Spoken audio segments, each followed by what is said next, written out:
Hey, little explorers. Today we are going to continue on talking about exploring the frontier.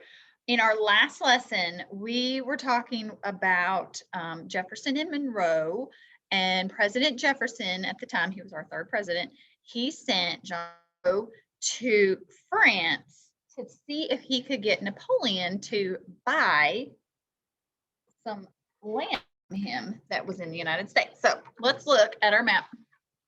All right. Ooh, almost spilled my cup, guys. So we are, remember, we're in the United States. Remember, our United States is only about like that big right now, if that, like that. And we're trying to buy an area right in here. You can barely see it. It's right at Louisiana. Mississippi River meets the ocean, the mouth of the ocean. And we're wanting to buy that area.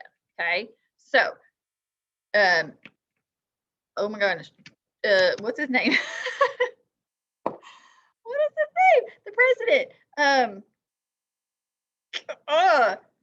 That's a completely blank just now. Jefferson, Thomas Jefferson sent John Monroe over to France. So now back then, remember the Pilgrims came all the way from Europe, all the way over to, well, that wasn't Europe, but all the way from Europe to the United States. And they had to travel by boat, okay? So they traveled by boat. Sometimes that would take weeks. Sometimes it could take months.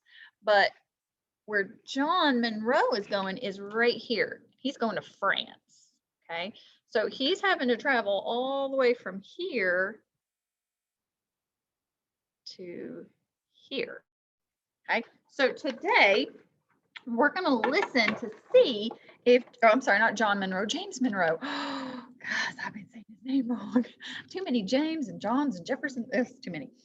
All right, so we're going to find out if James Monroe was able to buy the city of New Orleans from Napoleon. So are you guys ready?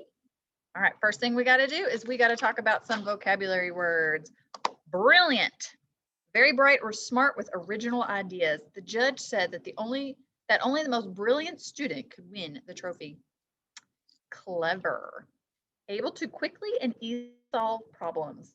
There was a very clever fox on the farm that could always find the chickens. Mansion, a large, impressive house. The mansion was so big, the girl almost got lost in it. Purchase, to buy. She was able to purchase the book she wanted with her weekly allowance. And the last one is territory, land that is controlled by a specific country. The Louisiana Territory was controlled by France and then by the United States. Okay, so let's get started. Let's share my screen. Go here. Okay, so let's get started, shall we? Make sure I'm on the right page. James Monroe sat at a desk in his hotel room in France. Monroe had been sent to France by the President of the United States, Thomas Jefferson. Remember, France owned the city of New Orleans, which was near the place where the mighty Mississippi River flowed in the sea. Remember, and we call that the mouth, where the river and the sea meet together. Whoever controlled New Orleans decided which ships passed up and down the river. The land on the east side of the river was owned by the United States. The land on the west side of the river was owned by France. So all of this, all of this green right here, this was all owned by France. President Jefferson had told James Monroe, I want you to go to France and offer to purchase. Sorry.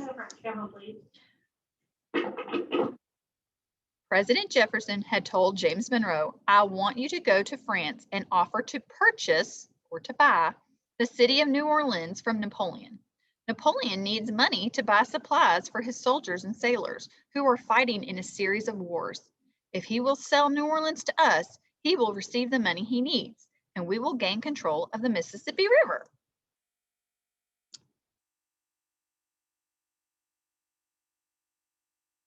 James Monroe met with Napoleon in the French Emperor's palace in Paris, France. This palace was very different from the house in which President Thomas Jefferson lived in Washington, D.C. Now, as James Monroe looked back on his meeting with both President Jefferson and the French Emperor Napoleon, Monroe thought, President Jefferson's home certainly is different from Napoleon's home. Napoleon lives in a grand palace with fine wooden floors, half covered in thick carpets.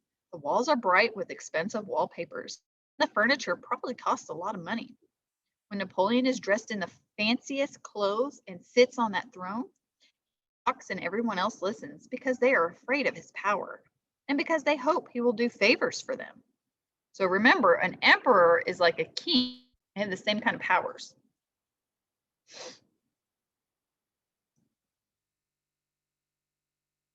But there are no thrones for Thomas Jefferson and no royal uniforms to make him look special. Sometimes visitors to the presidential mansion or large house don't even recognize President Jefferson. They think he's one of the servants until they're introduced to him. When he starts to speak, however, everyone listens, but not because they're afraid of him. They listen because he is a brilliant man with wonderful ideas. So Monroe thinks that President Jefferson is very smart. He doesn't need thrones or royal robes in order for people to realize that he is a great man. So, how are emperors and presidents different? An emperor rules over people, like they tell them what to do. They don't ask for opinions and questions. But a president leads people. He'll ask for opinions, he'll ask for help and things like that. So that's how it's different. One will rule over you and one will lead you. Well, my mouse work. There we go.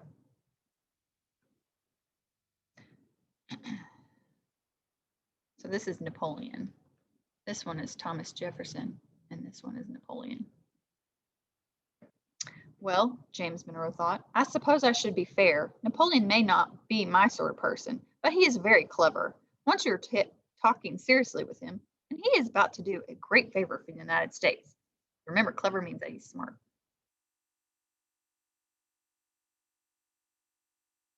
Okay, so here is Monroe, and here's Napoleon in this picture.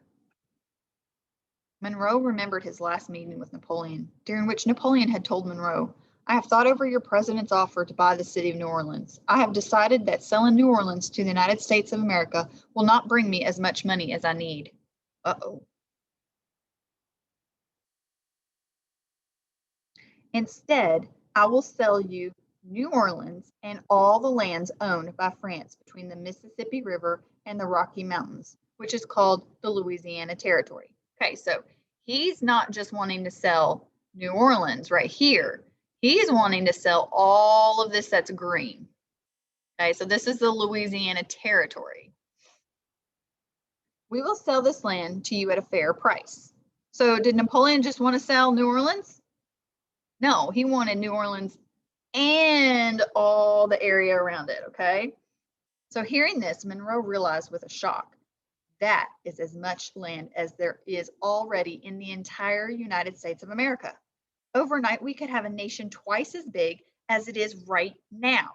So do you think he was excited about this or you think he was disappointed? He was excited because now we're about to get even bigger than we were.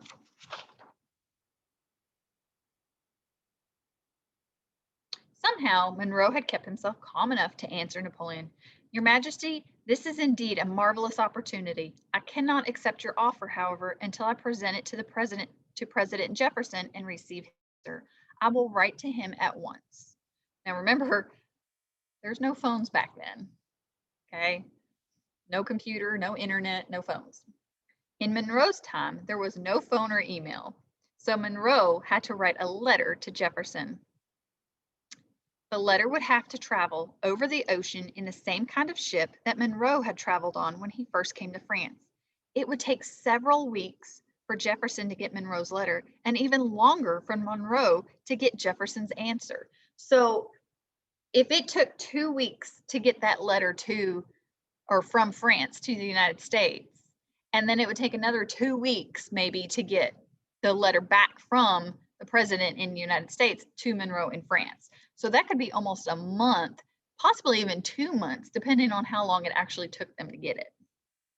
That's a long time to wait for an answer. Now, sitting in his hotel room and remembering all this, James Monroe picked up his pen.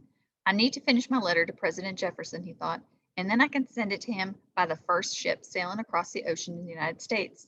When he reads it, the president is going to be very surprised. So why do you think Monroe Jefferson is going to be surprised?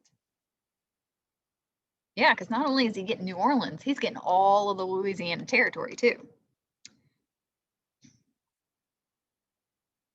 Just as Monroe had expected, Thomas Jefferson was amazed when he had read the letter. Jefferson thought, this is even better than I could have imagined. Not only will we be buying the city of New Orleans, but also the entire Louisiana Territory. The United States will double in size. I will write back to James Monroe at once, telling him to purchase the Louisiana Territory for the United States. He smiled. The timing could not be better. Then President Jefferson picked up his pen and began the letter, instructing Monroe to seal the bargain with France, a bargain that would double the size of the United States of America. Now, to seal a bargain means that you're going to accept the deal. So Monroe's going to accept Napoleon's offer to buy the Louisiana Territory. Okay, so, and from that would be known as the Louisiana Purchase. So when we got to buy New Orleans and all Louisiana territories, it's known as the Louisiana Purchase. So let's go back and review what we've talked about so far today, guys. Who did James Monroe meet in France in order to discuss the purchase of the city of New Orleans? Napoleon. Was James Monroe able to buy the city of New Orleans from Napoleon? Yeah, he was. What else did Napoleon sell to the United States? The Louisiana territories. So what was the Louisiana Purchase? When the United States purchased not just New Orleans, but all of the Louisiana Territory also. So was the Louisiana Territory a lot of land or was it a little bit? It was a lot. How do we know that? Because it doubled the size of the United States after the purchase. Okay, guys, you have some questions to go answer in Google Classroom. Go do that. If you have any questions, please email me. I will help you any way I can. You can always look back on our video. Remember, no Googling. I'll know if you Googled. All right, friends, I'll see you, my little explorers, next lesson. Bye.